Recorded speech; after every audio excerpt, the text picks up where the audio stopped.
Les Confessions de saint Augustin, livre 13, chapitre 27, ce qui est signifié par les poissons et par les baleines. Je dirai donc en votre présence, Seigneur, ce que vous m'avez fait voir être conforme à la vérité. Lorsque les hommes ignorants et infidèles, qui ne peuvent être régénérés, ni amenés à l'Église que par les premiers des sacrements et la grandeur des miracles, que j'estime être marqués par les poissons et les baleines, se portent à donner la nourriture corporelle à vos enfants ou à les assister dans quelque autre besoin de la vie présente, comme ils ignorent la cause qui les doit porter à ces actions et quelle en doit être la fin, ils ne les nourrissent pas en effet, quoiqu'ils nourrissent leur corps.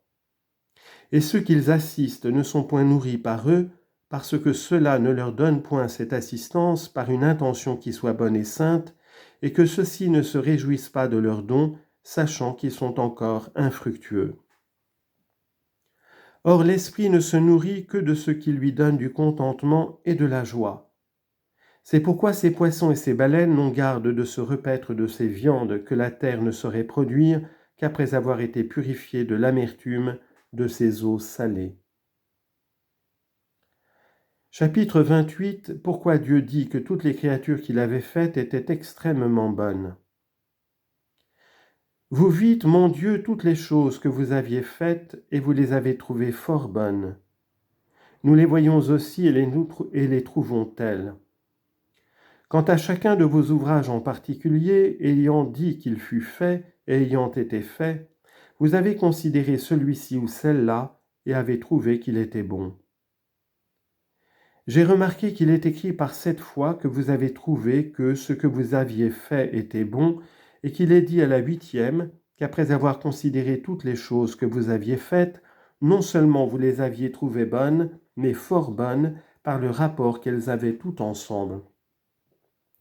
Car chacune d'elles en particulier n'étant que bonne, elles se sont trouvées extrêmement bonnes lorsqu'elles ont été considérées toutes ensemble. C'est ce qui se voit aussi par la beauté des corps qui sont beaux, parce qu'un corps composé de toutes ses parties est incomparablement plus beau que chacune de ces parties qui le composent, avec une proportion si admirable, encore que chacune d'elles en particulier soit belle.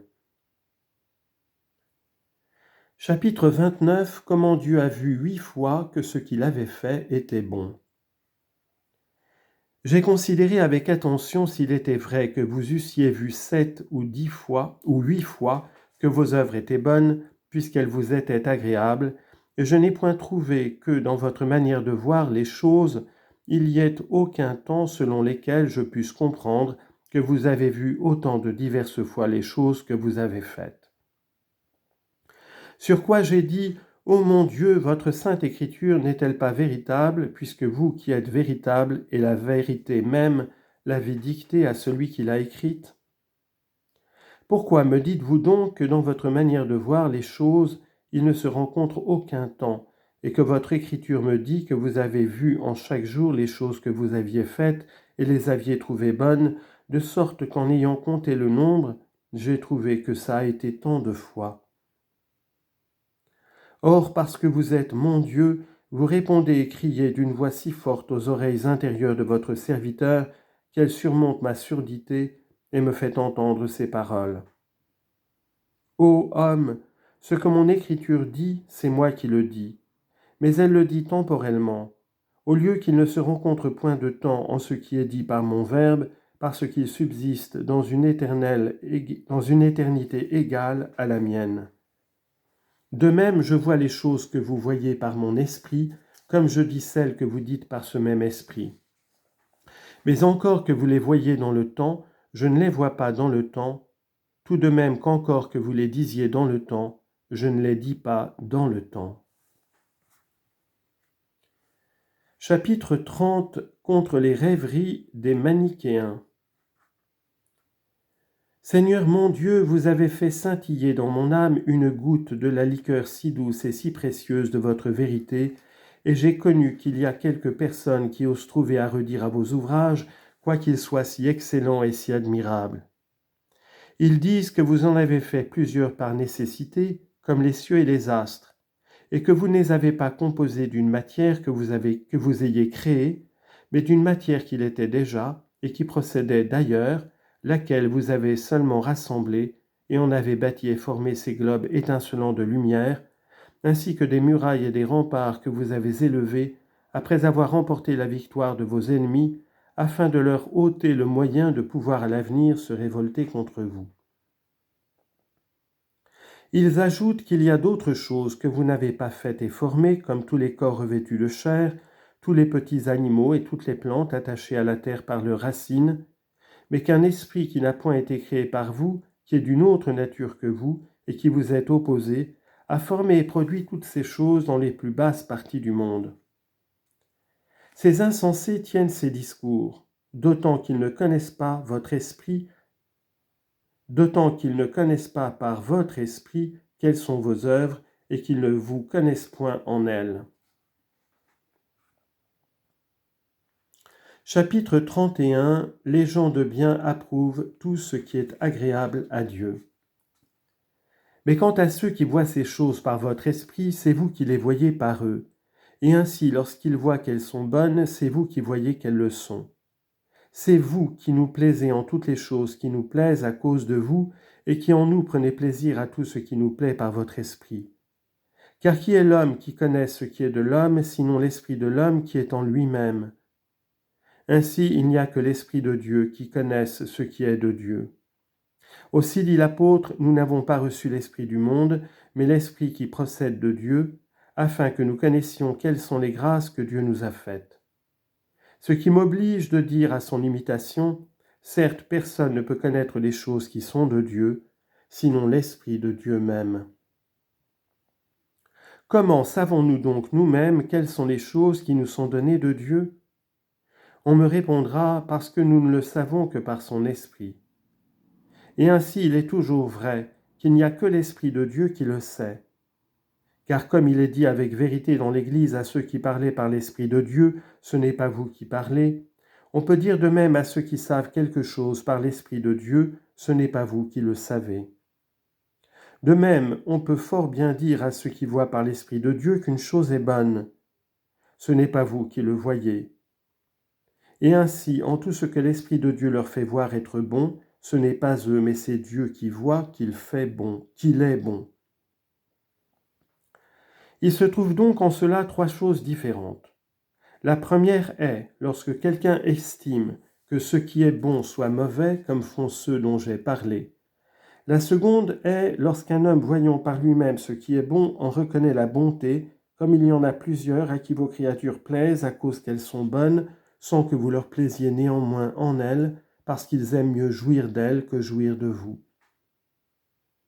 Et enfin, la dernière est, lorsqu'un homme voyant qu'une chose est bonne, c'est Dieu même qui le voit en lui, parce que c'est Dieu même que l'on aime en son ouvrage, et que nous ne le saurions aimer que par le Saint-Esprit qu'il nous a donné, puisque, comme dit l'apôtre, la charité de Dieu est répandue dans nos cœurs par le Saint-Esprit qui nous est donné, et par lequel nous voyons que tout ce qui est en quelque manière que ce puisse être est bon, d'autant qu'il procède de celui qui n'est pas en quelque manière, mais qui est absolument l'être même. Chapitre 32. Il fait un abrégé de tous les ouvrages de Dieu dans la création du monde. Je vous rends grâce, ô mon Dieu, de tous les ouvrages merveilleux que vous avez faits. Nous voyons le ciel et la terre, soit que l'on entende par là les deux parties du monde corporel, la supérieure et l'inférieure, ou que l'un nous marque la nature spirituelle et l'autre la corporelle. Nous voyons que pour l'ornement de ces deux parties qui composent ou toute la machine de cet univers, ou généralement toutes les créatures, la lumière a été faite et divisée des ténèbres.